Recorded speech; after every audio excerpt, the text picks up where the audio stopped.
Hey guys, Michael with Quiet Lawn, continuing our series, How I Work Less Than 1 Hour Per Week, Part 5. So I had, in the last video I talked about, I had taken the first step to get myself out of the field, and that was by hiring somebody that their strengths were my weaknesses. My weakness was doing the office work, doing all the stuff aside from the actual physical work of delivering the service. So I hired Ibrahim, which was the best decision I've ever made.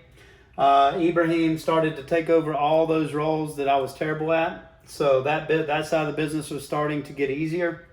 Now that he's doing that, I'm still out in the field. This is probably year 3 in my business. I'm out in the field. I'm trying to figure out the rest. How do I grow this business? And the cycle I was in was I would hire somebody, I would train them. That training process to teach them to use our equipment, to perform the services that we had, to be able to do all that stuff, might take 3 to 6 months to get them proficient. And then what would happen was we would hire them in the spring. I would train them all through the summer. Our business would slow down because we were seasonal. We just offered mowing and landscaping. And in the wintertime, when the wintertime came and things slowed down, they were gone. They would quit. So this cycle happened, 2-3 years in a row.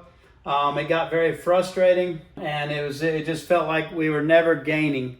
Every time we would feel like we were making progress, we would have to start over again. We would lose, the few employees that we had throughout the course of the year, and we would just start from scratch every year and have to start that endless cycle, that frustrating cycle. So one thing I figured out is, hey, we're losing these people because we're not able to keep them busy. We need to figure out how to work year round.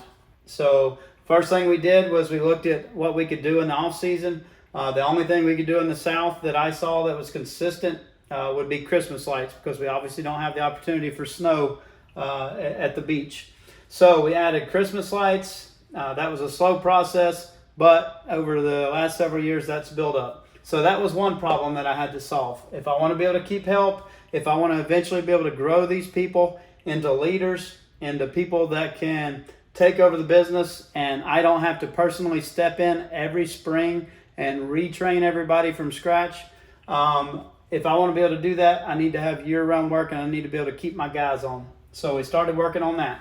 This was when we had that series of videos talking about why we switched to Priuses with push mowers and one-man crews from our existing 2-man crews using a big zero-turn mower. You can watch that whole series. It walks you through all of the logic behind that and why we did that. I've talked other companies into implementing this same model, and their mowing profits have gone through the roof, and their model has gotten a lot simpler. So basically, we simplified our model because, before, when we were driving the big truck, you need somebody that has experience to drive a big truck or a trailer. When you're using a zero-turn mower, I need somebody that, it typically takes somebody, 2-3 months to get very comfortable on a stand-on mower, that they're not going to be hitting stuff when they're driving around the house fast. That was my experience. They're banging into the siding, they're banging into fences, they're running over this and that. And, all that stuff was a challenge. It was just a long learning curve to get somebody up to speed. But if we switch to Toyota Priuses, anybody that can drive a tiny car. If we switch to push mowers or simple mowers, I can train somebody to use a push mower in 30 minutes or an hour. I mean, really 2 minutes. But that's a much faster, much lower learning curve than, using zero turns. So just by doing those things, making a simpler model, like instead of it taking me, months to get somebody trained and then losing them, I can make that cycle much shorter by simplifying my business model. Now, if I have to replace somebody, maybe it takes me 2 or 3 weeks to get somebody trained at most and get somebody up to speed. So I had to make my model simpler. So because I understood, by this time in the business, that the biggest challenge I was going to have would be hiring employees.